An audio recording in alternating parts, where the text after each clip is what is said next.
Hello. Welcome. Hi. Hello. Thank you for sitting through with us as we had a little bit of technical difficulties getting things started and running this fine evening or morning, depends where you are in the world.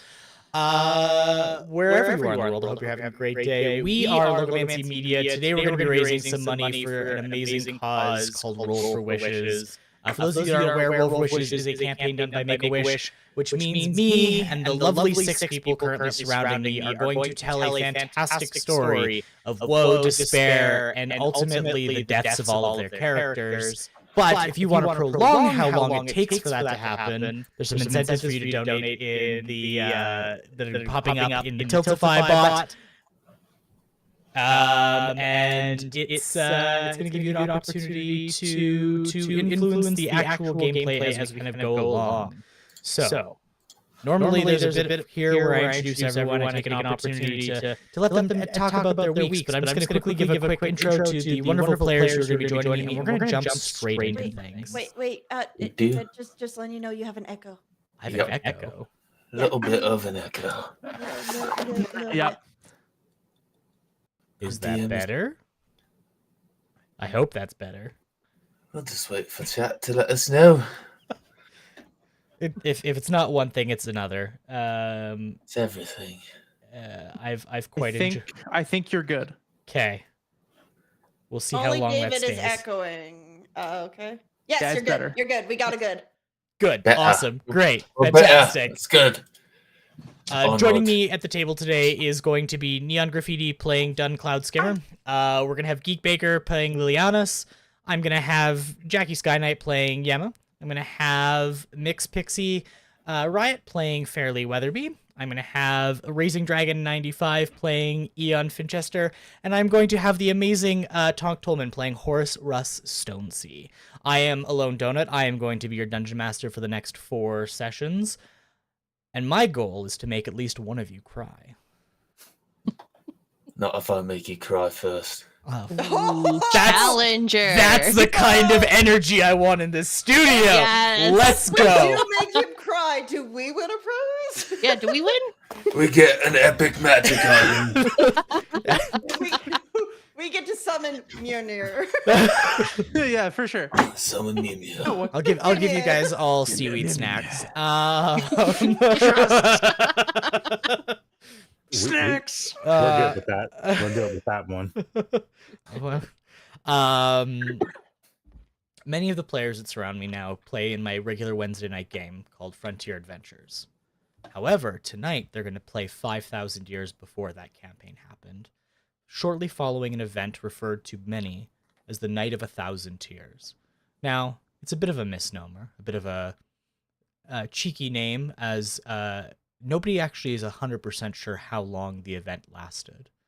But to you, for quite some time, the sky itself streaked with stars that looked as though they burned across the sky over and over. Day and night ceased to have meaning, as all you saw was the burning sky. And then, a week ago, it stopped. And to the surprise of all of you, a beautiful, starry sky became visible. The 6 of you are adventurers. You've spent most of your life, in one degree or another, adventuring across time and space, getting to know the world around you.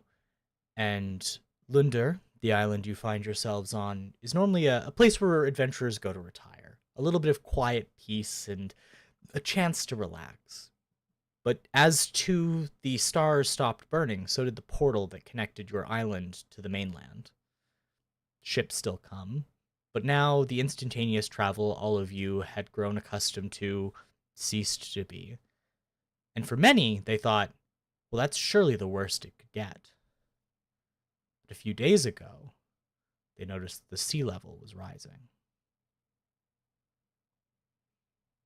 Shortly, evacuation party was organized, and there's talk of a lottery. Ships will arrive to begin ferrying people off the island, and right now it doesn't seem like the island's sinking all that fast. The water's higher than it used to be, sure, but it doesn't necessarily seem to be that bad, so maybe it'll take a while. regardless, people still go about their lives. They still attend to their gardens. They still man their shops. There's an uneasiness that falls across this simple little village.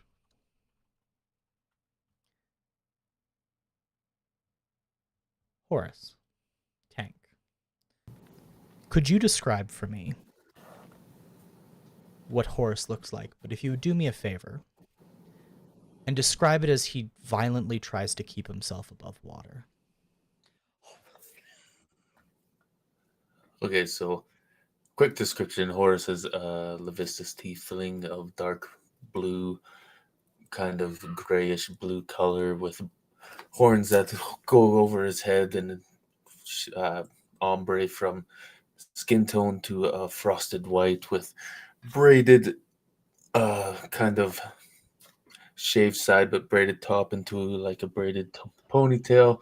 He has a hammer on his hip. He wouldn't be holding it at this moment. You said he's drowning. Yes, being pulled under the water. Being pulled under the water. See, this is a very unfamiliar thing for Russ, as he is quite acclimated to the watery depths due to being a shipmate of sorts. So he is fiercely trying to tread and use whatever powers, as he's unfamiliar with this strange pull pulling him down. He's gasping and gulping for air, trying to call out to one of his friends that seems to crash at his house from time to time. He doesn't much call for help, but he is panicking because this is unfamiliar. So, yeah, he's treading hard and trying to use whatever control water cantrip spells to try and push him up out of the water and click his flying boots and try and fly out of the water. Desperation is a hell of a moment. Panic and everything, and it seems all of your tricks are for naught as you're slowly dragged deeper and deeper beneath the waves, the water engulfing you, and you hear it. It's the sound of a giant thing splintering. And as you look around under the frothing water, you can see remains of a ship beginning to sink around you and surrender and kind of like scatter around, and you watch as the wood seems to be pulled apart by things far greater than your comprehension. And as you get dragged deeper and deeper into the water, you realize you've had this dream before. Normally it's a reminder. Your place in the totem pole. However, today, normally a voice that would tell you what you're supposed to do, or casually remind you that somebody holds the strings, simply says, "A clock winds down. A deal is done. An end is near." And you awake, drenched in sweat.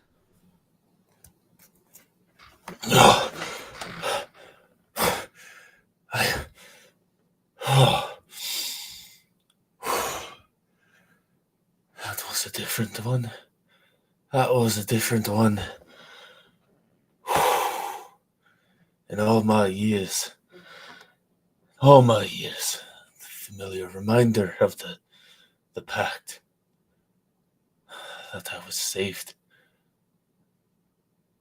What could this mean? What could this mean?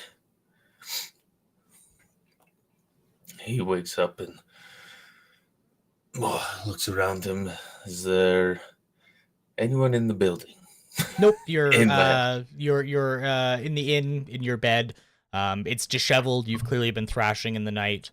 The fire from the night's gone, and the sun is slowly starting to peek through your window.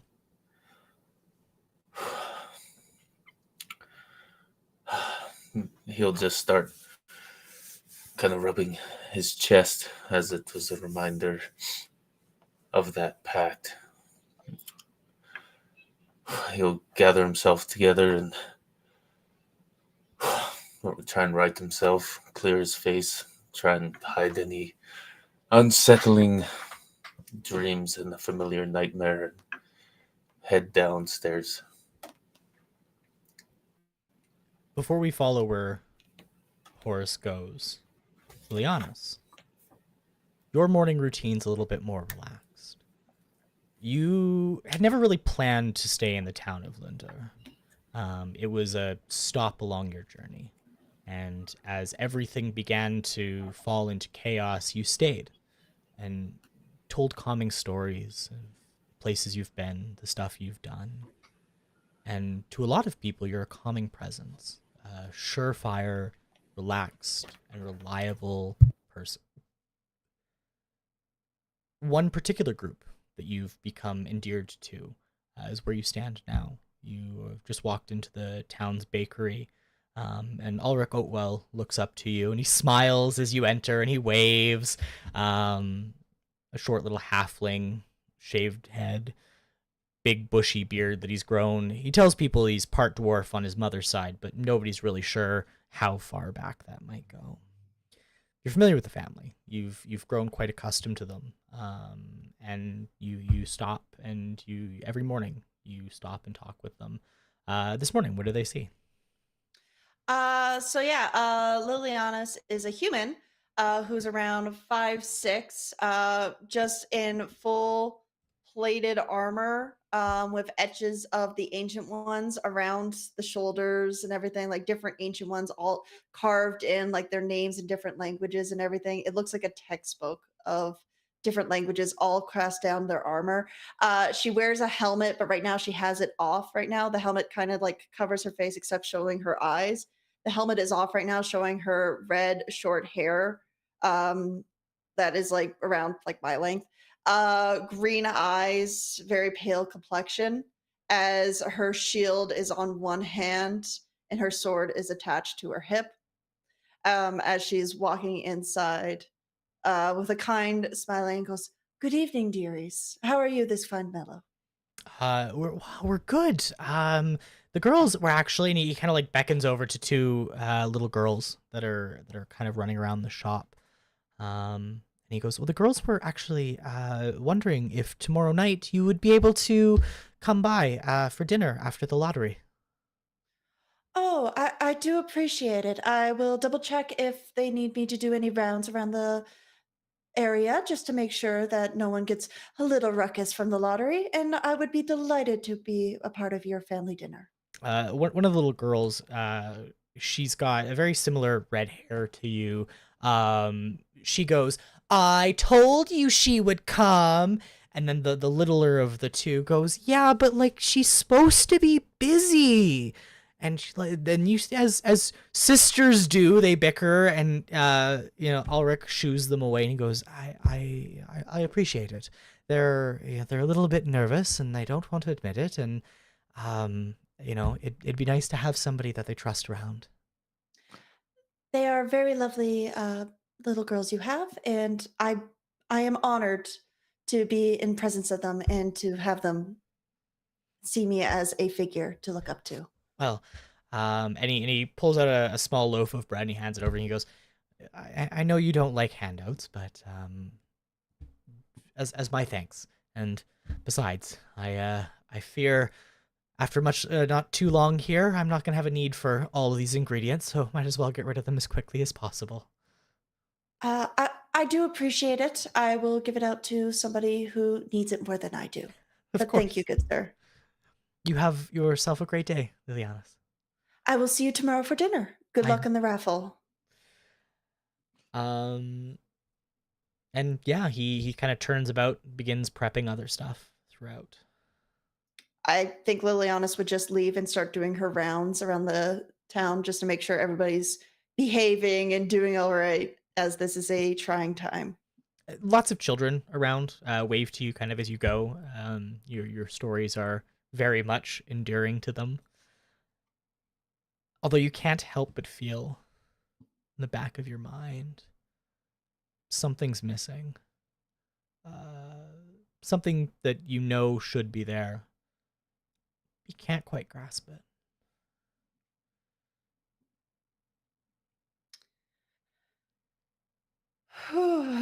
She just takes a deep breath and just stretches on, putting on her brave face and her mask that she wears, placing on the helmet once more. Dune, you've Yes. become acclimatized to your ability to freely travel the world. Cloud Skimmer's a fitting name after having left the Colosseum. Your capacity for adventure cut a little short, you know. Compared to the Colosseum, Lundr's much bigger. But compared to the world you've been so free to travel for long, it's a little bit smaller than you would like. The children of the town, however, have taken quite a liking to you. They're very excited as you walk through the streets, their energy filling the room, and, you know, many of them simply running and And flowers and trinkets and collections of all the different things that The are. stream closed. That's what's gonna make us all cry. Gonna make us all cry. True. Come on. I think Dave. True. Come on. I think David's gonna be the. Are we Are we back? back? Are we back? We'll see us.